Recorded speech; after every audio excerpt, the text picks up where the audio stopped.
Well, it's a great honor to be with you. It's a great pleasure. Thank you. Thanks. Would you have imagined at the dawn of the Arab Spring that we would have gone this far? Or were you kind of thinking that it was... No, I was just taken by it. I thought it was wonderful. I created a concept around it, which I call the limbic system, the social limbic system, because that was my first sort of real understanding of what was happening across boundaries, across cultures, across social levels, and it was a sign of hope. Yeah. For sure. I swallowed whole. I think we all did. I think we all did. ISIS is so systemic that I don't think anyone's figured out where the heart of the matter is, and, That's right. and how do you detonate that threat. So is technology being used at this phase for the good of humanity or for its worse? I mean, we see these people putting videos together that are a powerful form of recruitment because they're miming what kids are doing on their consoles and PlayStations, where they've been playing violent games. No, you're right. That's a very good observation that I hadn't made. I did make it in a sort of a subconscious way because I do remember now having a flitter of a thought about just that. To what extent the kind of dance that we are inviting our kids to do, exactly. Gangnam Style. Exactly. I know.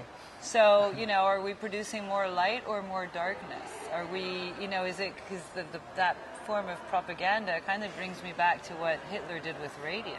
Yes, absolutely.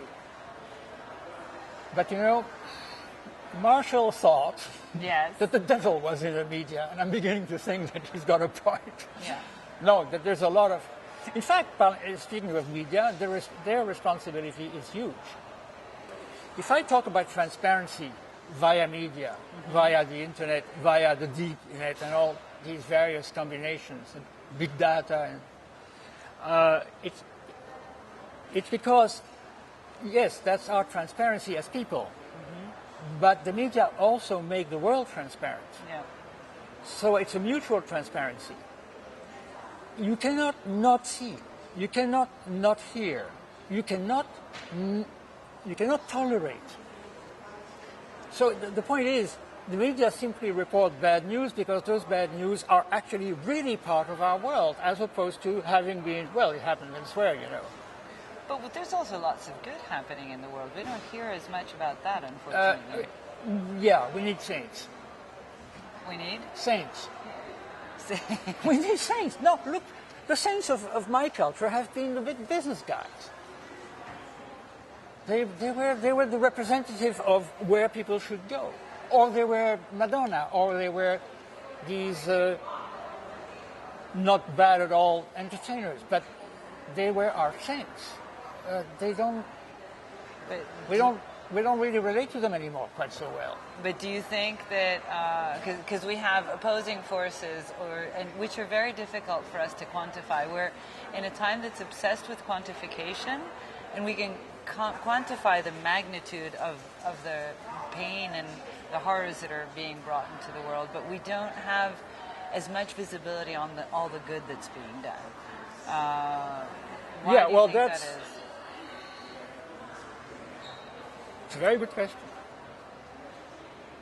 Well, McLuhan had an answer. I always have McLuhan to help. Well, McLuhan had an like answer. that. His answer was, it takes a lot of bad news to sell good news. Yeah. And what he meant by that advertising was always good news. Yeah. That we had a load of it, but we wouldn't pay attention if we hadn't all this trash around it. Interesting. And the bad news. No, I think Marshall had a point, but everything is still very much business. There is a sharing economy. There is a sensibility that's coming around. It's refreshing. I don't know how much it's going to take over, but there could be a new economy, and there is certainly one of sharing and of crowdfunding, crowdsourcing. I like these things. They feel right.